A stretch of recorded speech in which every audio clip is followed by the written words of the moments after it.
belikan tanah, belikan mobil, untuk membangun rumah. Cash, saya nggak utang bank, cash.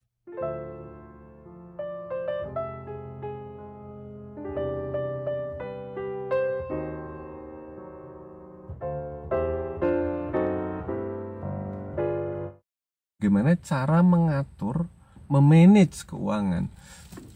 Yang saya lakukan adalah saya menganggap saya ini adalah seorang karyawan di Toserba, begitulah.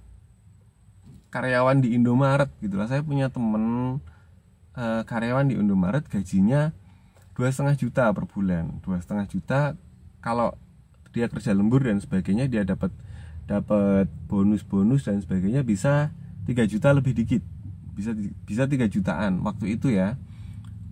Tahun 2008 itu saya punya temen yang kerja di Indomaret, dan saya menganggap saya pun seperti itu. Saya adalah seorang karyawan dengan penghasilan 2,5 juta per bulan, yang 2,5 juta itu harus bisa membayar semuanya, bisa membayar sekolah buat anak, bisa membayar semuanya, untuk listrik, untuk nabung bahkan. Jadi saya anggap 2,5 juta itu bisa untuk kehidupan sehari-hari, bahkan untuk nabung, untuk wisata, untuk mudik, untuk jalan-jalan, untuk sedekah ke orang lain. Itu 2,5 juta harus cukup. Nah, penghasilan kelebihan saya dari 2,5 juta itu saya tabung, saya belikan aset, saya belikan tanah, saya belikan rumah, selalu seperti itu. Saya belikan mobil.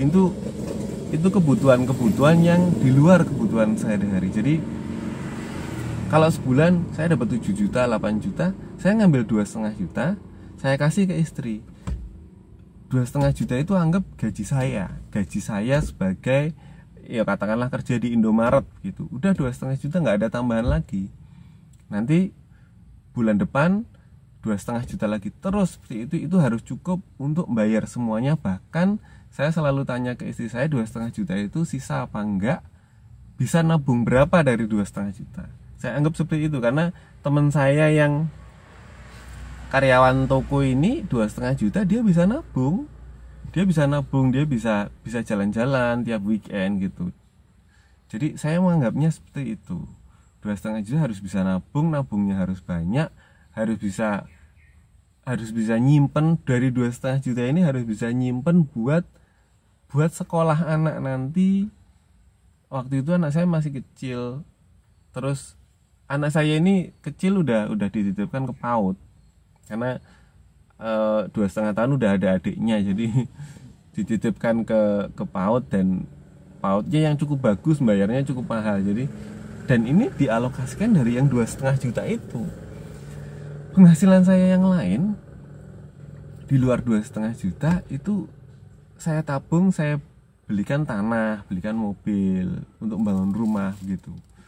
Saya rata-rata per bulan di tahun, rata-rata per bulan kalau dihitung selama ini sekitar 8 sampai 10 juta. Rata-rata per bulan, tapi ada tahun-tahun tertentu, kalau nggak salah itu adalah sekitar tahun 2013-an, dan kemarin ini 2018-an ini itu sekitar 12 juta per bulan. Tapi ada masa-masa sepi memang, seperti 2014 saat pemilu itu sepertinya memang menjadi hal umum kalau pemilu itu ekonomi turun. Jadi di awal-awal pemilu 2014, terus 2015 itu mulai naik, itu emang turun. Paling sebulan kalau nggak salah 5 atau 6 juta. Nah, penghasilan saya yang kelebihan dari 2,5 juta itu saya anggap kelebihan penghasilan. Itu nggak pernah saya pakai. Selalu saya belikan tanah, saya belikan kamera. Saya pernah punya kamera, saya beli selalu second kamera. 1000D saya beli 2,5 juta waktu itu, tahun 2010-an sekitarnya, 2,5 juta. Lalu saya beli 500D.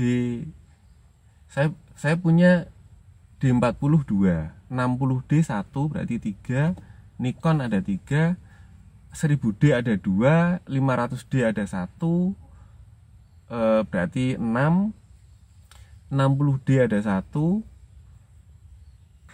Yang pokok itu saya punya 7 kamera. Saya pernah punya 350D, 400D, tapi kemudian saya jual, saya berikan 1000D itu. Itu yang pokok 7 kamera. Selama bertahun-tahun 7 kamera itu sama saya terus. Sampai saya udah pernah cerita kan tentang kedatangan fotografer baru yang pakai mirrorless. Akhirnya saya upgrade ke 5D, upgrade ke A7.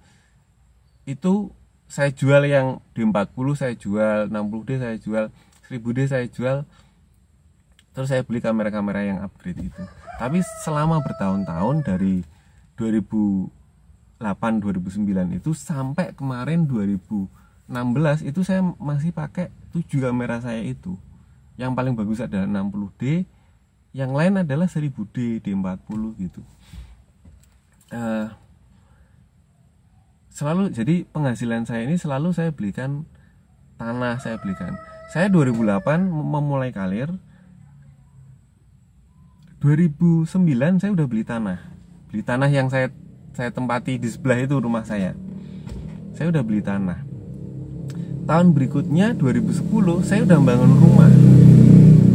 2008 memulai karir. 2009 saya udah bisa beli tanah cash, saya nggak utang bank, cash uang. 2010 saya bisa bangun rumah cash juga. Saya punya, waktu itu punya 50 juta buat bangun rumah. Rumahnya belum sempurna, tapi udah saya tempati. Dan di musim berikutnya begitu selalu saya tempelkan untuk rumah. Jadi fotografer kan apa ya, misalnya sebulan gitu dapat 10 juta, dapat 8 juta, kepake 2,5 juta untuk apa, kehidupan sehari-hari. Masih sisa, misalnya sisa 5 juta, itu saya tempelkan ke sesuatu, ke rumah, misalnya ke keramik gitu. Terus saya tempelkan ke cat. Jadi tiap bulan pasti rumah saya entah itu di keramik, entah itu di cat, entah itu upgrade lah, rumah saya ini dikit-dikit upgrade, entah itu bikin awning gitu. Terus nanti bulan berikutnya dikit-dikit dalam 2 musim itu udah bisa beli mobil. Yang waktu itu beli mobil kecil-kecilan, beli mobil bagong kecil-kecilan Carry tahun 86 gitu. Jadi di tiap penghasilan kelebihan dari 2,5 juta itu pasti saya tempelkan sesuatu, pasti saya belikan sesuatu yang itu adalah aset. Tahun 2010 setelah saya bangun rumah, 2011 2012 saya sudah bisa beli tanah kaplingan di sebelah rumah saya. Saya beli, saya bikin untuk usaha konveksi ini yang saya buat garasi yang akhirnya konveksi bangkrut itu. Itu saya udah bisa beli tanah, bikin bangunan kecil-kecilan untuk usaha konveksi, beli mesin jahit untuk konveksi, beli punya modal untuk buka konveksi. 2012 2013 2014 2015 itu saya udah punya mobil Hyundai sedan. Saya udah bisa beli sawah 55 juta tuh saya jual untuk naik haji, untuk daftar haji. Saya daftar haji lunas untuk seluruh keluarga, bahkan untuk ibu mertua saya, lunas tanpa utang bank. Saya bangun rumah, beli tanah, beli kaplingan, daftar haji, modal untuk konveksi dan lain-lain, itu semua cash tanpa saya hutang bank. Saya beli sawah di Kebumen itu semuanya cash, semuanya dari hasil motret, semuanya adalah uang kelebihan dari yang 2,5 juta. Jadi prinsipnya adalah simpan, tetapkan uang per bulan, dikit aja, nggak usah banyak-banyak. Tetapkan uang per bulan, yang mana itu adalah biasanya saya ngambil standar itu adalah gaji dari pegawai kelas rendah. Itu standar hidup saya. Kelebihannya adalah untuk membeli aset, membeli tanah, membeli sawah begitu, bangun rumah dan sebagainya. Makanya saya bisa bangun rumah cash. Saya nggak pernah sekalipun utang bank, semuanya cash, semuanya adalah ayam, semuanya cash. Saya nggak pernah utang bank sama sekali. saya lunasi haji cash. Tentu saja berangkatnya nanti tahun 2032. Saya daftar di tahun 2013 kalau nggak salah, dan itu cash untuk saya, istri, dan ibu mertua saya. Dengan prinsip itu, dengan prinsip yang istri saya kasih 2,5 juta, sisanya adalah untuk membangun sesuatu, untuk membeli sesuatu yang produktif, untuk membeli tanah misalnya, atau untuk membeli kaplingan gitu. Itu kita bisa, sebagai fotografer, kita bisa hidup mapan, bahkan melebihi pegawai, melebihi PNS. Karena kalau pegawai kan, kalau mau beli rumah ya dia utang bank gitu, biasanya begitu kan. Saya nggak perlu utang bank. Di tahun kedua saya motret, saya udah bisa beli tanah. Tahun ketiga, tahun 2010, saya udah bisa beli rumah cash.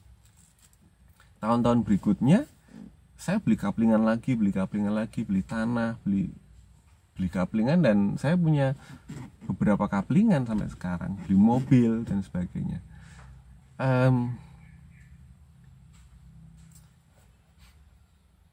Jadi saat saya tahun 2016, karena ada fotografer baru yang punya kamera-kamera mahal, lalu saya memutuskan untuk upgrade alat. Saya upgrade ke full frame dan sebagainya, membeli kamera-kamera yang harganya lumayan mahal, lensa yang harganya mahal. Itu saya dengan mudah bisa membelinya karena memang penghasilan foto roll-rollan ini besar sebenarnya. Kami fotografer roll-rollan ini sebenarnya bisa dengan mudah beli kamera-kamera full frame, lensa-lensa mahal, bisa dengan mudah melakukan itu. Tapi kenapa nggak pernah beli? Kenapa alat yang kami pakai selalu alat-alat seadanya? Karena memang pekerjaan kami nggak mengharuskan kami memakai alat-alat yang mahal. Jadi konyol kalau kita motret roll-rollan makainya alat yang mahal. Itu nggak sebanding. Jadi saya pakai kamera murah aja karena itu adalah yang paling sebanding untuk job yang saya dapat gitu. Terakhir itu tadi, saya membeli 5D Mark II, beli Sony A7, beli lensa-lensa yang mahal karena saya harus beradaptasi dengan keadaan, dengan fotografer baru yang hobi. Mereka belum menikah, mereka belum memikirkan susu untuk anaknya, mereka masih lulusan kuliah dari orang tuanya kaya, makanya mereka bisa beli kamera mahal kan. Kami ini fotografer senior membeli alat-alat mahal karena memang harus beradaptasi dengan zaman yang berubah. Tapi kehidupan sebagai seorang fotografer kampung pun, fotografer yang motret roll-rollan, itu tidak buruk, sama sekali tidak buruk. Kalau kita bisa memanage keuangan kita dengan baik, kita fotografer kampung roll-rollan ini yang dipandang sebelah mata itu bisa punya segalanya. Nah, ini yang saya akan cerita. Ini yang teman-teman akan berubah 180 derajat. Kenapa cerita saya tadi itu nggak ada apa-apanya, teman-teman? Nggak ada apa-apanya.